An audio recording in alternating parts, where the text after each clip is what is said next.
Welcome to The Explainer. Today, we're diving into the incredible story of Mikhail Gorbachev, the very last leader of the Soviet Union. And his is a legacy that is, well, a tale of two completely different worlds. Okay, let's just get right to the heart of it, because this is the whole puzzle, isn't it?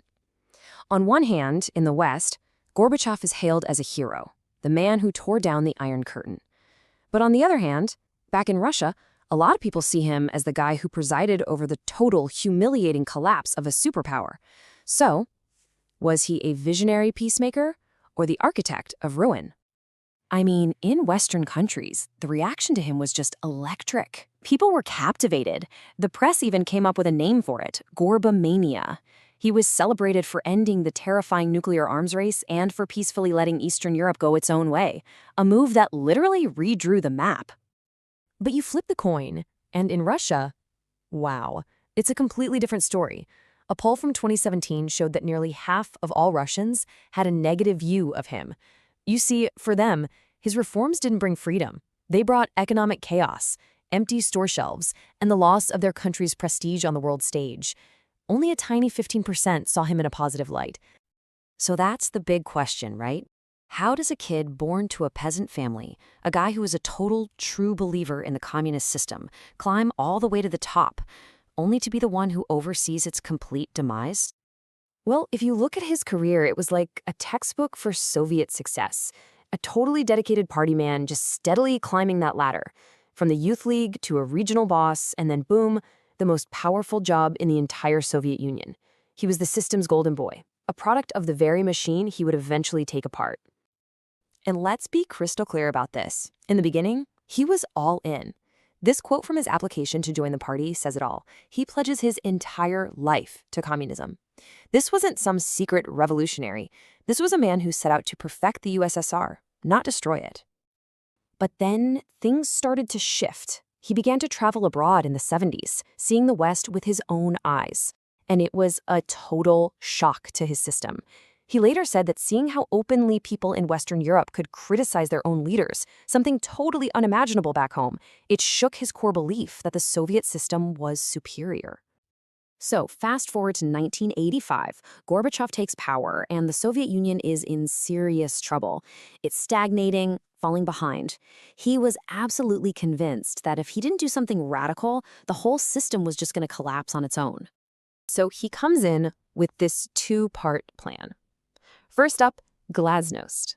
It literally means openness. The whole idea was to ease up on censorship and actually allow people to debate and criticize things publicly. He figured, hey, we can't fix our problems if we're not even allowed to talk about them, right? And the second part of that plan was Perestroika, or restructuring. This was all about tackling the economy, which was, frankly, a disaster. The goal was to breathe some life into it by giving local factories and officials a little more control, instead of having everything dictated from Moscow. And this is probably the most important thing to understand about his original plan. He was not a Western-style Democrat trying to bring down the whole system. He was a committed communist who was trying to save communism by making it work better. But here's where the story takes a wild, unpredictable turn. His plan to save the system by opening it up a little bit, well, it triggered a chain reaction that he just could not control. Turns out, Glasnost didn't just lead to a few polite debates. No, it was like taking the lid off a pressure cooker that had been building for 70 years. All this pent-up anger and nationalism in places like Lithuania, Georgia, and Ukraine, it just exploded. And the effect just rippled out across Eastern Europe, and fast. 1989 was a whirlwind. One after another, the communist governments started to fall. Poland held free elections, the Berlin Wall came down, and the crucial part? Unlike every Soviet leader before him, Gorbachev refused to send in the tanks. He just let the Soviet Empire crumble. Meanwhile, back in Moscow, the old-school communist hardliners are absolutely losing their minds. They see Gorbachev as a traitor who's just giving away their empire. So in August of 91, they launch a coup and put him under house arrest. But then you have that famous image of his rival, Boris Yeltsin, climbing on top of a tank and rallying the people. And within 3 days, the whole coup just fell apart. And that failed coup, that was really the fatal blow. I mean, sure, Gorbachev came back to Moscow and got his job back, but all his real power, all his authority, was just gone. It had all shifted to Yeltsin and the leaders of the republics. And just 2 days later, he quit as head of the Communist Party. The final collapse happened with shocking speed. And the biggest irony of all, it happened completely against the wishes of the very man who set the whole thing in motion. Can you imagine this? The leaders of the three biggest republics, Russia, Ukraine, and Belarus, they go behind his back, meet in secret, and just sign a piece of paper declaring that the Soviet Union is over. Done. He found out about it from a phone call after it happened. The union he'd fought to save was just voted out of existence.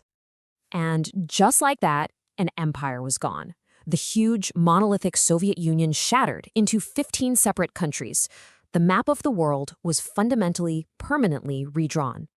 Which brings us full circle, right back to that incredible paradox. The rest of the world gives him the Nobel Peace Prize, but when he tried to run for president in his own country a few years later, he got less than 1% of the vote.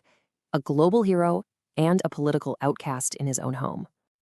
So his supporters, like his biographer William Taubman, they look at it and say, look, maybe he didn't intend for all this to happen this way, but the results speak for themselves. He destroyed a totalitarian system, gave freedom to hundreds of millions, and ended the Cold War without starting World War III. And then came the final symbolic moment, Christmas Day, 1991. Gorbachev goes on TV, gives his resignation speech, and for the very last time, the red Soviet flag, the one with the hammer and sickle, is lowered from the Kremlin. The USSR was officially history. In the end, Gorbachev's story is just this incredible, powerful lesson. He set out to reform an empire, but he ended up accidentally destroying it. And it leaves us with this huge, fundamental question, one that every leader probably has to wrestle with. When you unleash the forces of change, can you ever really control where they go?